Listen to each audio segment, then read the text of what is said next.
안녕하세요, 여러분. 반재경입니다.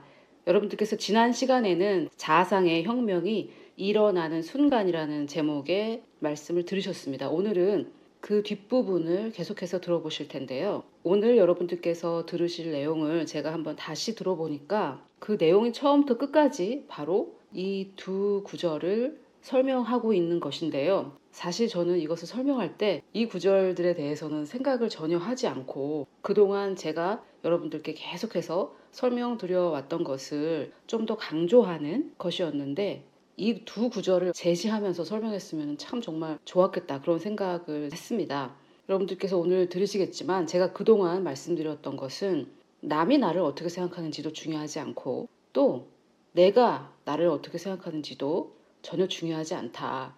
유일하게 중요한 것은 하나님께서 나를 어떻게 생각하시는지, 그것만 중요하다라는 것을 계속해서 강조를 해왔습니다. 그리고 지금 보시는 이 고린도전서 4장 3절과 4절은 그것을 너무나 정확하고 축약적으로 간단 명료하게 선포하고 있는 말씀인데요. 이 바울이 지금 이렇게 말을 하고 있습니다. 너희에게나 다른 사람에게 판단받는 것이 내게는 매우 작은 일이라. 그래서 너희들뿐만 아니라 다른 그 어떤 사람들에게도, 즉 나에 대한 타인들의 의견은 나에게 정말 아무것도 아닌 일이다. 여기까지는 우리가 많은 사람들이 이렇게 생각할 수 있을 텐데요. 그 다음에 바울의 위대함이 여기 나타나 있습니다. 바울이 지금 뭐라고 하냐면요. 나도 나를 판단하지 않는다, 이렇게 말을 하고 있어요. 자, 이런 부분에 우리가 부딪힐 때 이런 주장을 하는 사람이 있다면 어떤 경우에는 저 사람 봐, 정말 형편없는 사람인데 죄를 그렇게 많이 지어놓고 자기가 자기를 어떻게 판단하는지 그거는 중요하지 않다고 하네. 우리가 이렇게 생각할 수도 있겠죠. 왜냐면은 하나님은 우리를 다 예수 그리스도를 통해서 보시기 때문에 하나님의 시각에 우리는 완전한 모습을 가지고 있지 않습니까? 그런데 여기 나오는 이 바울은 자신의 모습이 너무나 형편없기 때문에 자기에 대한 자기의 평가를 무시하고 있다라는 말이 아닙니다. 왜냐면은 여기 보니까 바울이 내가 자책할 아무것도 깨닫지 못한다고 이렇게 나와 있어요. 번역이 깨닫지 못한다 이렇게 나와 있기 때문에 정말 어리석네, 깨닫지도 못하네, 이렇게 우리가 오해할 수 있는데, 내가 나에게 자책할 것이 아무것도 없다라는 그런 뜻입니다. 그런데 바울이 또 빌립보서에서는 자기 자신을 소개하면서 율법의 의로는 흠이 없다라고 이렇게 담대하게 말을 하고 있어요.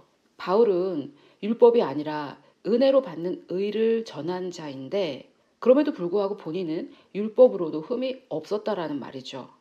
다시 고린도전서로 돌아와서 그는 타인들의 의견뿐만이 아니라 나에 대한 나의 평가도 나는 전혀 중요하지 않다고 생각한다. 그런데 사실 나는 자책할 게 없는 사람이다.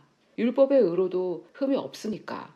그러나 이로 말미암아 의롭다함을 얻지 못하노라. 즉 내가 율법으로 의롭다함을 얻지 못한다라는 것을 나는 잘 알고 있다. 그런데 나는 율법의 의로는 흠이 없다. 나에게서는 자책할 것이 없다. 내가 봐도 나는 책 잡을 것이 없는 사람이다. 그러나 나를 향한 나의 의견, 그것은 정말 아무것도 아니다. 다만 이 부분이 아주 중요하죠. 나를 심판하실 이는 주님이시다, 이렇게 말을 하고 있습니다. 여기에서 제가 한 가지 말씀드리고 싶은 것은 4절에 나온 이 심판이라는 단어는 지금까지 계속 3절, 4절에서 판단이라고 번역됐던 그 단어와 원어가 똑같습니다. 그래서 제가 지금 이 성경의 권위를 도전하는 것이 아니라 정말 100%, 120%라는 게 있다면 120% 존중하는데 번역을 문제를 삼고 있는 거예요. 원어는 둘 다 판단입니다. 판단이라고 한번 번역했으면 그 다음에도 판단이라고 번역을 했으면 좋았을 것 같아요. 그래서 바울이 지금 하는 말은 뭐냐면, 타인들이 나를 판단하는 거, 여기서 판단은 사실 저지먼트라서 이렇게 판정을 내리는 거예요. 너는 이런 사람이다 라고. 그래서 바울이 고린도전서 4장 3절과 4절에서 하는 말은 이런 말입니다. 타인이 나를 어떻게 생각하는지, 나를 향한 타인의 의견, 그런 것들은 나에게 중요하지 않다. 나에게 아주 작은 일이다. 또 내가 나를 향해 가진 의견, 우리는 이것을 자아상이라고 부르고 있었죠. 내가 나를 어떻게 생각하는지, 나를 향한 나의 의견도 중요하지 않다. 내가 율법으로는 흠이 없는, 자책할 것이 없는 사람임에도 불구하고 나를 향한 나의 의견도 중요하지 않다. 나에게 중요한 것은 오직 나를 향한 주님의 의견 그것뿐이다라고 지금 바울이 제가 여러분들께 이 자아상의 혁명을 통해 말씀드리고 싶었던 이 모든 것을 단 두 구절로 이렇게 설명을 하고 있네요. 여기에서 말하는 판단이란 지금까지 제가 설명을 드렸던 그 정체성입니다. 다른 사람이 나에게 정해주는 정체성 또는 내가 나에게 정해주는 정체성, 우리는 이것을 자상이라고 불렀죠. 이런 것들, 다른 사람이 나를 어떻게 판단하는지 또 내가 나를 어떻게 판단하는지 이런 것은 중요하지 않다. 오직 나를 판단하실 수 있는 분은 즉 오직 나에게 참된 정체성을 이것이다라고 말씀해 주실 수 있는 분은 오직 주님이시다. 이런 말이죠. 그래서 제가 여러분들께 설명하면서 사용했던 그 언어로 표현을 하자면 정체성만이 중요하지 자아상은 중요하지 않다. 그리고 또 이 두 구절을 통해서 바울이 하는 말은 뭐냐면 자아의식 없는 자아상이 최고의 자아상이다라는 말을 바울도 이렇게 확증을 해주고 있습니다. 사실 여러분, 우리가 나를 판단하는 기준이 되는 그 어떤 것이 있는데 그것으로, 그 기준으로 나는 흠이 없는 사람이라면은 그만큼 엄청난 자아상도 없지 않겠어요? 흠이 없는 사람이라는 자아상을 가질 수 있지 않겠습니까? 그런데도 바울은 내가 나에게 가진 자아상이 자책할 것이 아무것도 없는 흠이 없는 자임에도 불구하고 그것은 나를 정의해 줄 수 있는 것이 아니다. 나를, 즉 나의 정체성을 정의해 주실 수 있는 분은 오직 주님뿐이시다.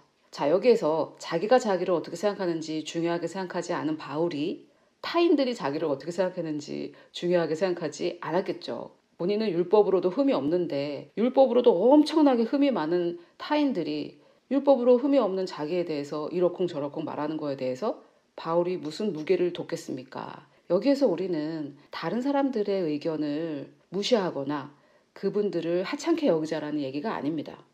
그럼에도 불구하고 주님이 우리에게 주신 그 정체성과 다른 어떠한 정체성을 가지도록 하는 그런 타인들의 의견은 우리에게 영향을 미치지 말아야 하겠죠.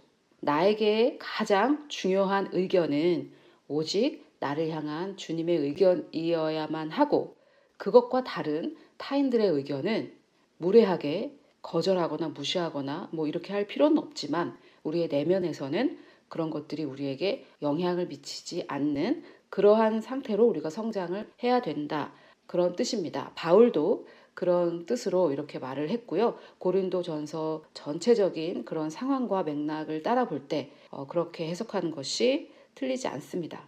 자, 그래서 여러분 오늘은 우리의 자아상이 즉 내가 생각하는 나에 대한 의견이 정체성, 즉 하나님께서 나를 생각하시는 그 의견과 일치하게 되는 그 순간에 대해서 설명을 하는 내용입니다. 그래서 오늘 들으시면서 방금 제가 설명드렸던 고린도전서 4장 3절과 4절이 여러분들께 더 깊이 이해되셨으면 좋겠고요. 또 우리의 각자 안에 계신 성령께서 그렇게 이 말씀들을 조명해 주시고 깨닫게 해 주시리라고 믿습니다. 그러면 오늘 내용을 한번 같이 들어보시겠습니다. 하나님께서 우리를 변화시켜 주실 수 있으려면 우리가 해야 되는 일이 있습니다. 그것을 고린도후서 3장 18절은 주의 영광을 바라보는 것이라고 설명을 하고 있죠. 자, 그러면은 제가 저의 경험을 들어서 한번 설명을 해볼게요. 우리가 변화하려는 그러한 방법은 제가 조금 전에도 설명을 드렸다시피 변화되어야 할 나의 단점이 발견되면 그것을 바라보면서 그것을 없애려고 하죠. 예를 들어 사역자는 자기 비판을 많이 하게 되거든요. 또 많이 외부에서 듣기도 하고 그래서 내가 오늘 왜 그렇게밖에 하지 못했나, 더 사랑으로 감싸줘야 되는데, 더 이해해줘야 되는데 하면서 내가 이미 소유한 것이 아닌 아직 소유하지 못한 것에 초점을 맞추게 됩니다. 그래서 또 이렇게 기도해요. 하나님, 저는 사랑이 없어요. 어떡하죠? 사랑이 없는 저에게 사랑을 주시옵소서. 이렇게 이제 기도를 하게 되겠죠. 그런데 이제 저는 그렇게는 기도는 하지 않지만 우리가 쉽게 빠지는 그 함정에 저도 쉽게 빠져요. 그것은 바로 그리스도의 모습이 아닌 나의 모습을 바라본다는 거예요. 그래서 나는 이것도 못하고 저것도 못하고 이것도 못하고 저것도 못하고 하면서 나에 대한 자의식을 굉장히 민감하게 갖게 되는 거죠. 나는 왜 이래 하면서 나에 대한 문제를 열거하는 거죠. 그래서 어머 이 문제도 있네, 어머 이 문제도 있네, 어이구 이 문제도 있네 하면서 그 문제들을 어떻게 하면 없앨까, 여기에 이제 초점을 맞추게 되는 거죠. 자, 여기까지 들으시고 그게 뭐가 문제야? 잘못된 게 하나도 없네. 사실 문제가 너무 많은데도 자기가 문제 있는지도 모르는 사람들도 너무나 많은데 마침내 자기의 문제가 무엇인지 깨달아서 그것을 변화시키고자 하는 게 뭐가 잘못이야? 이렇게 생각이 되시는 분들이 많을 거예요. 뭐가 문제냐면요. 그러한 방법으로는 변화가 되지 않아요. 하나님의 말씀에서 말씀하시는 변화의 방법이 아닙니다. 그것이 세상의 방법일 수는 있죠. 하지만은 세상의 방법은 역사하지 않습니다. 그리고 엄청난 의지를 가진 사람에게 역사를 할 수도 있겠지만 거기에는 반드시 한계가 있고요. 예수 그리스도를 통해 성령의 능력으로 따라오는 그 변화와 비교했을 때에는 정말 세 발의 피도 안 되는 그런 정도의 변화에 머물 수밖에 없는 것이죠. 그러면은 하나님께서 우리에게 명령하신 방법은 무엇인가? 예를 들어 모든 그리스도인들이 괴로워하는 부분, 나는 정말 사랑이 없는 사람이야 라고 나의 자아상을 정의를 하죠. 그리고 그게 사실일 수는 있어요. 그것이 지금 현재 나의 상태일 수는 있습니다. 그것을 부인하는 건 아니에요. 아, 지금 나의 현재 상태는 사랑이 없구나. 이것을 우리가 부인하자라는 것은 아니에요. 그것은 맞아요. 나는 사랑이 없구나. 나는 저 사람이 너무나 불편해. 나는 저 사람을 만나면 정말 짜증이 나. 이런 생각을 우리가 할 수는 있어요. 그런 것에 대해서 우리가 인정은 할 수는 있어요. 우리 마음속에서. 그런데 내가 생각하는 나라는 인간은 사랑이 없는 사람이라고 이렇게 정의가 되어 있다라면은 그것은 진리는 아니라는 거죠. 그것이 사실일 수는 있어요. 현재 나의 상태일 수는 있어요. 그러나 그것은 나의 자아상, 즉 내가 보는 나일 뿐이지 하나님이 보시는 나는 아니라는 거예요. 제가 이렇게 한번 표현을 해볼게요. 내가 핸드폰을 진동 모드로 이렇게 해놨습니다. 진동 모드로 해놨기 때문에 그 이후로 나의 경험은 오로지 진동이겠죠. 그 핸드폰에 대한 나의 경험. 내가 진동으로 해놨기 때문에 그 뒤로는 계속 핸드폰은 진동을 할 거예요. 그래서 이 핸드폰은 진동을 한다라고 우리가 말할 수는 있어요. 그런데 그 핸드폰이 진동을 한 이유는 진동 모드로 해놨기 때문이라는 말입니다. 그래서 원인은 진동 모드가 원인이고 그 결과가 핸드폰이 진동을 했던 그것이 그 결과인 거죠. 도대체 무슨 말을 하려고 이러냐 생각하실 수도 있는데 우리가 나의 자아상을 어떻게 보고 있냐에 따라 그거에 따라서 내 행동이 결과로 나온다는 거예요. 이 부분이 조금 받아들여지지 않으실 수 있는데 일단 제가 계속해서 설명을 드려볼게요. 끝까지 한번 들어보시고 나중에 판단을 해 주시면 좋을 것 같아요. 우리가 생각하는 변화의 방법과 하나님이 생각하시는 변화의 방법은 다른데 우리는 나의 행동을 통해 나의 자아상을 결정을 합니다. 그래서 나는 이런 사람이야, 나는 사랑이 없는 사람이야 라고 정의를 해놓고 또 그렇게 남에게 말도 하고 그렇게 해놓고 나서 거기로부터 탈출하려고 해요. 근데 그런 일은 일어나지 않아요. 왜냐면은 내가 나에게 평가를 내렸잖아요. 나는 사랑이 없어. 나는 못해. 나는 할 수 없어. 나는 어리석어. 나는 게을러. 나는 못났어. 이렇게 내가 판결을 내려버렸잖아요. 그런데 그렇게 나는 이래 라고 나는 사랑이 없어. 나는 못해 라고 판결을 내려놓고 그 뒤에 할 수 있는 나로 변화되려고 노력을 하는 거예요. 어떻게? 나의 노력으로. 또는 하나님께 도와주시옵소서라고 기도를 한다 해도 자기 스스로는 자기를 못하는 사람이라고 보고 있다면은 그거는 정말 바뀌기가 너무 힘들거나 제가 생각할 땐 거의 불가능해요. 그러면은 성경이 말씀하시는 변화의 방법은 무엇이냐? 여러분 이것을 각자의 문제에 다 적용하시면 좋을 것 같아요. 뭐 예를 들어 재정에 문제가 있으신 분들은 나는 왜 이렇게 가난하지? 된다더니 안 되지? 하나님은 나를 부유하다고 하셨는데 안 부유하잖아. 이렇게 접근하시면은 이미 내가 나의 생각에 감옥에 가둬놓고 가난이라는 감옥에 가둬놓고 못한다라는 감옥에 가둬놓고 거기서 빠져나오려고 하는 것이기 때문에 불가능하고요. 어떻게 그 순간에 어떻게 해야 되냐면은 나의 경험은 나에게 말을 합니다. 너는 사랑이 없어. 오늘 내가 했던 나의 행동은 또 나에게 말합니다. 너는 사랑이 없어. 그런데 하나님의 말씀은 우리에게 이렇게 말합니다.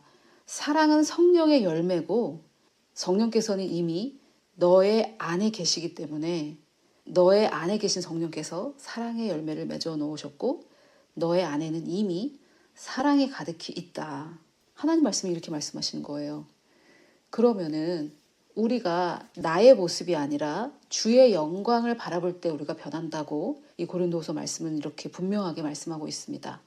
그러면 그러한 상황 속에서 우리가 나의 모습을 바라보는 것은 나는 사랑이 없어. 여기서 어떻게 변화되지? 라고 하는 것이라면은 사랑이 없는 자신을 발견했을 때 이 성경이 말하는 거는 이런 겁니다. 오늘 나의 행동은 사랑이 없는 그런 행동이었어. 여기에서 어떻게 변화될까? 아, 주의 영광을 봐야 되겠구나. 주님의 영광, 주님의 의견, 주님의 어떠하심. 주님은 사랑이 많으신 분이야. 그리고 나는 이 땅에서 주님과 같아졌다고 말씀하셨어. 그러면은 나도 사랑이 많은 그러한 모습이라는 그 하나님의 정체성을 바라보자. 사랑이 많으신 주께서 내 안에 계시고 나는 그 안에 숨었기 때문에 하나님이 주신 나의 정체성은 사랑이 많은 자야 라고 판결을 내려야 결과적으로 변화가 된다는 거예요. 이게 그렇게 쉽지는 않아요. 왜냐하면 그동안 우리가 세상에서 배웠던 것과 대치되고 또 교회에서 배웠던 것과도 많이 대치가 되기 때문에 뭐 이래도 되나 싶은 마음이 먼저 들고요. 그리고 왠지 뭐 겸손해야 될 것 같고 나를 막 이렇게 비판해야 될 것 같은데 그러지 않으니까 뭔가 내가 교만한 것 같기도 하고 이런 오해들이 있을 수 있어요. 그런데 사실 하나님이 이렇다고 하면 그런 줄 아는 게 겸손이에요. 그렇기 때문에 하나님께서 너는 내 안에서 부요하다라고 말씀하시면은 네, 하나님 저는 부요합니다. 이렇게 하는 게 겸손입니다. 그런데 오늘도 밖에 나가서 돈 문제로 시달리는 경험을 했을 때 돈 문제로 시달리는 나라는 그 자아상을 더 굳어지게 할 것입니까? 아니면은 예수께서 가난해지심으로 나는 부요케 되었다 하면서 부요한 나라는 그 하나님께서 주신 정체성을 그대로 내 자아상에 대입해서 그래 나도 나를 부요한 자로 본다. 이렇게 판결을 내리시겠습니까? 또 뭐 예를 들어 허리가 아파요. 무릎이 아파요. 그러면은 뭐 치유됐다더니 안 됐네. 이렇게 할 것입니까? 아니면은 아픈데도 안 아파 안 아파 하나님께서 다 치유하셨어 이렇게 할 것입니까? 둘 다 잘못한 거죠. 둘 다 잘못이에요. 둘 다 우리가 추구하는 것은 아닙니다. 그러면은 허리가 아팠어요. 무릎이 아팠어요. 통증이 느껴져요. 그러면 하나님 통증이 느껴집니다. 저는 지금 허리가 아픕니다. 무릎이 아픕니다. 그러나 내가 가진 자아상은 허리가 아픈 나, 무릎이 아픈 나, 두통에 시달리는 나가 아니라 내가 가지고 있는 자아상은 하나님께서 예수 그리스도가 채찍을 맞음으로 너는 치유가 되었다라고 나에게 치유받은 자라는 정체성을 주셨기 때문에 나도 나를 치유받는 자로 보겠습니다. 하나님 나는 하나님 안에서 예수 그리스도께서 채찍을 맞으심으로 나는 치유를 받았습니다. 저는 저 자신을 그렇게 봅니다. 라고 해서 거기서 시작이 되어야 된다는 얘기예요. 그렇게 할 때에만 변화가 된다는 말이에요. 여기 아픈데 어떻게 변화되지? 아픈데 안 아픈 사람으로 어떻게 변화되지? 이렇게 되는 게 아니라는 말이에요. 이미 나았다. 나는 이미 치유받은 사람이다. 라는 것에 즉 하나님의 의견에 동의할 때 그때 변화가 시작된다라는 말씀입니다. 이해가 되시죠? 변화가 언제 시작되느냐? 나는 안 났어. 허리가 지금 아프잖아. 어떻게 하면은 치유받을 수 있지? 이렇게 변화되는 게 아니에요. 허리에 통증이 느껴진다. 하지만 예수 그리스도께서 채찍을 맞으심으로 나는 나음을 입은 자야. 나는 나를 치유받은 자로 보겠다.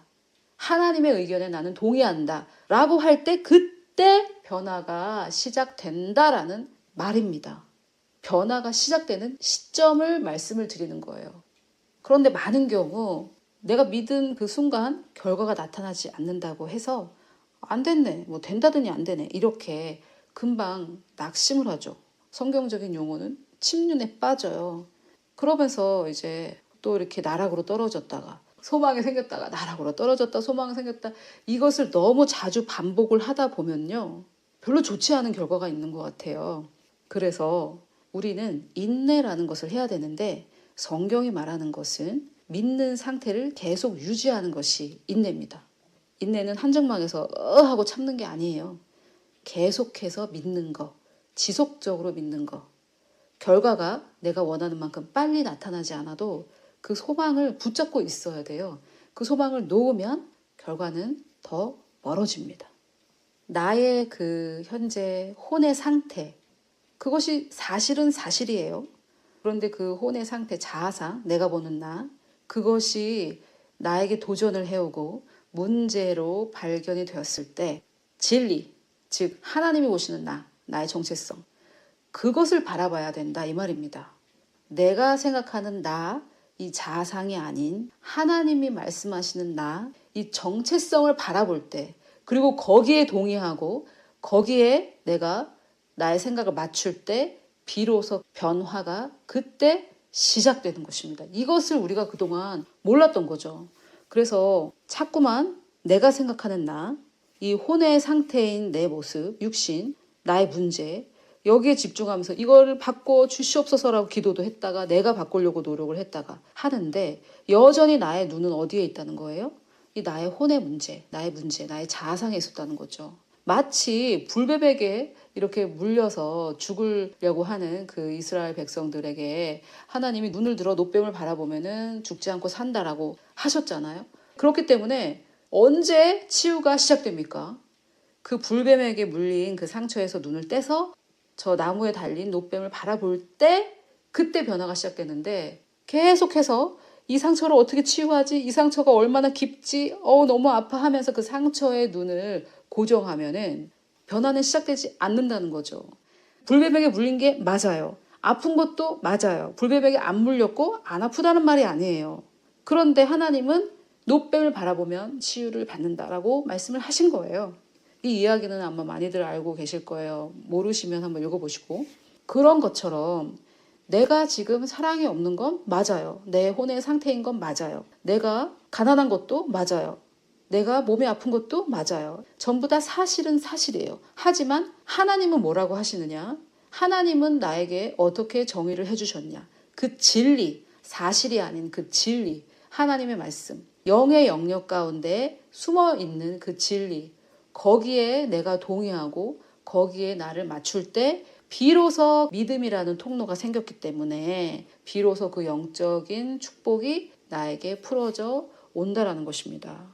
이것을 제가 얼마나 임팩트 있게 설명을 드리고 있는지 잘 모르겠지만, 사실 저는 만 3살부터 교회를 다녔다고 말씀드렸는데, 너무나 오랜 그 신앙생활 또는 종교생활 때문에 그리스도인들이 굉장히 아주 자기 비판을 잘해요. 안 하는 것 같으면서도 이렇게 잠재의식 속에서도 자기 비판을 하고 있습니다. 그래서 저는 정말 사랑이 없어요. 사역자가 이러면 안 되는데 너무 죄송합니다. 이러면은 겸손하다고 하고, 그렇지 않고 여러분 하나님께서 바라보는 저는 사랑이 많은 사람입니다. 이렇게 말하면은 저 사람 뭐야 교만하네. 이러한 문화가 너무나 교회에 팽배하기 때문에 지금 제가 여러분들께 제안해 드리는 이 방법, 하나님이 말씀하시는 그 나의 모습에 초점을 맞추고 거기에서 시작하는 이 방법, 이 방법이 생소하기도 하면서도 또 이 방법을 쓰는 사람이 있다면 또 그 사람을 우리가 그렇게 응원하거나 지지하지 않고 교만하다고 하기도 하고 이단이라고 할 수도 있고 뭐 이렇게 비난을 많이 하는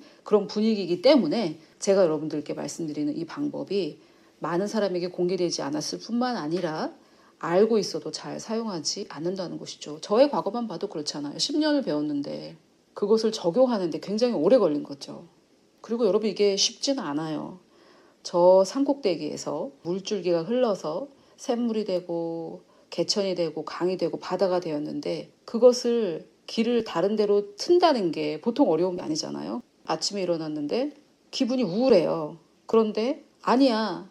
나에게는 성령의 열매인 기쁨이 내 안에 있고, 또 바울도 기뻐하라, 항상 기뻐하라고 했어. 그래서 나는 지금 느껴지는 이 우울함과 상관없이 나는 기쁜 사람이고 기뻐하기로 선택한다.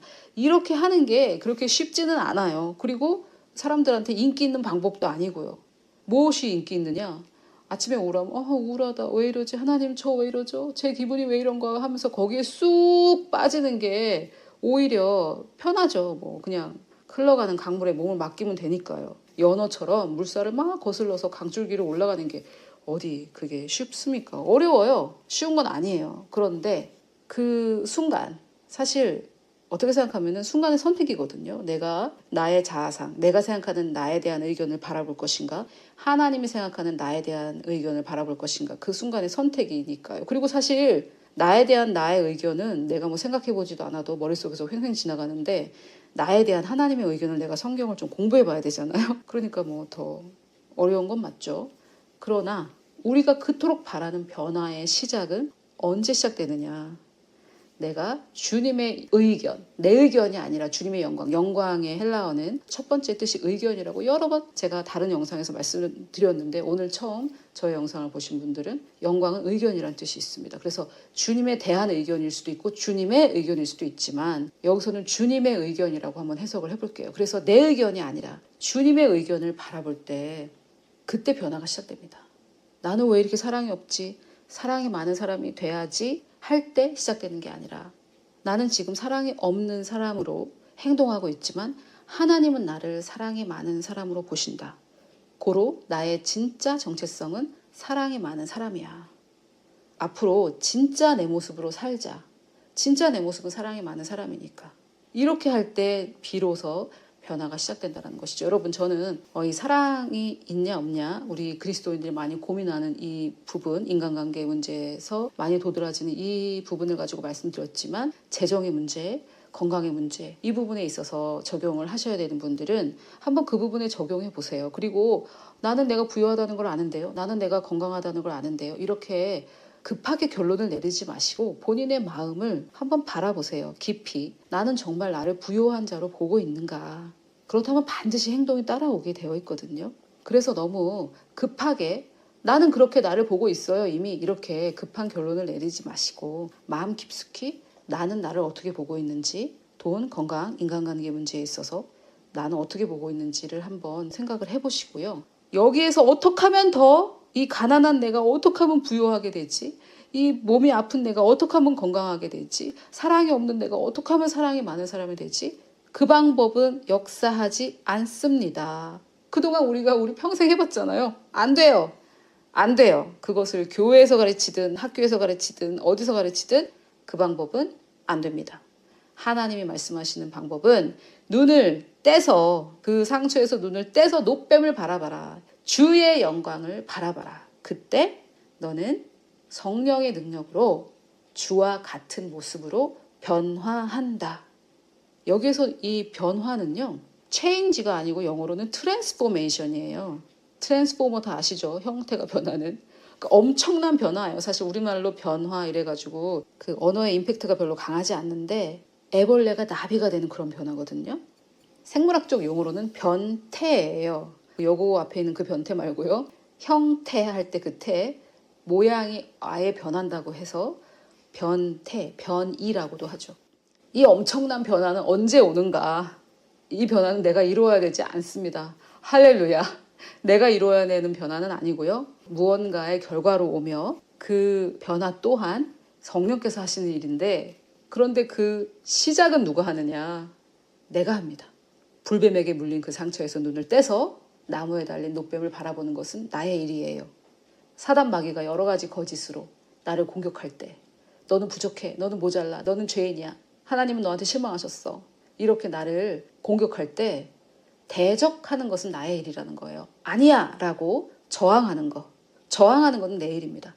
아니야, 하나님은 나에게 이런 정체성을 주셨고 하나님이 주신 그 정체성만이 진짜 내 모습이다. 나는 기쁨이 충만해. 나는 건강해. 그리스도 안에서 나는 부요하다. 그리스도 안에서 나는 치유받았어. 그리스도 안에서 나는 기쁨이 충만하다. 그리스도 안에서 나는 사랑이 가득하다. 그리스도 안에서 나는 평안하고, 그리스도 안에서 나는 친절하고, 그리스도 안에서 나는 온유하고, 그리스도 안에서 나는 오래 참는 사람이야. 이렇게 나의 자아상을 나의 정체성에 맞출 때, 즉 영어 몸으로 좀 설명해 볼까요? 나의 생각을, 나의 마인드를 내 영에 맞출 때 내 영과 내 혼을 잇는 믿음이라는 통로가 생기기 때문에 내 영에 이미 부어진 그 모든 놀라운 축복들이 그 통로를 타고 내려와서 우리 현실 세계에 풀어지는 것입니다. 변화가 언제 시작됐는지 오늘 제가 말씀을 드렸는데요. 여러분 저의 이 설명에 설득이 되셨습니까? 저의 논리는 아니에요. 성경의 논리인데 제가 풀어서 설명만 했을 뿐인데 여러분이 하나님 말씀에 설득이 되시겠습니까? 하나님의 말씀을 받아들이시겠습니까? 내가 보는 나, 이 자아상이 중요한 것이 아니라 하나님이 보시는 나, 이 정체성이 중요한 것이구나. 나에게 변화가 필요할 때 나는 내가 보는 나, 이 자아상이 아니라 자아상에서 눈을 떼서 나는 하나님이 보시는 나, 나의 정체성을 바라보겠다. 그리고 내가 시간을 들여서 성경 공부를 통해서 하나님은 나를 어떻게 바라보시는지 시간을 내고 노력을 들여서 공부를 하겠다. 여러분 이렇게 결심을 하시겠습니까? 우리가 이렇게 결심할 때 불뱀이 문 그 상처를 바라보려고 할 때마다 성령께서 우리를 도와주셔서 아니야, 너의 정체성을 바라봐. 하나님이 말씀하시는 너를 바라봐. 이렇게 성령께서 말씀해 주실 것이고 그 성령의 음성이 우리 귀에 더 잘 들릴 것이라고 저는 확신합니다. 이것은 사실 정말 하루아침에 되는 것은 아니에요. 여러분들께 찬물을 끼얹으려고 하는 것은 아니고요. 이 영상이 끝나자마자 여러분들에게 사단 마귀는 속삭일 거예요. 저거 다 거짓말이야. 이렇게 저렇게 해서 안 돼. 너를 자책해야지 겸손한 거지. 이렇게 말이에요. 엄청난 영적 전쟁입니다. 제가 말씀드린 영적 전쟁이란 계속해서 하나님의 말씀을 믿기로 선택하는 거. 계속해서 나의 삶의 경험이 하나님 말씀과 일치하지 않더라도 나는 하나님 말씀을 믿겠다. 나의 정체성은 오직 하나님 말씀과 맞을 때만 의미가 있다. 나는 이렇게 부족하고 내 혼의 상태는 이렇게 말도 안 되지만 그래도 나는 하나님이 말씀하시는 나의 정체성을 바라보겠다. 하나님의 말씀만 바라보겠다. 이렇게 결심하는 모든 분들을 우리가 닮아가야 할 바로 그 대상이 되시는, 그 목적이 되시는 우리 주 예수 그리스도의 이름으로 축복합니다.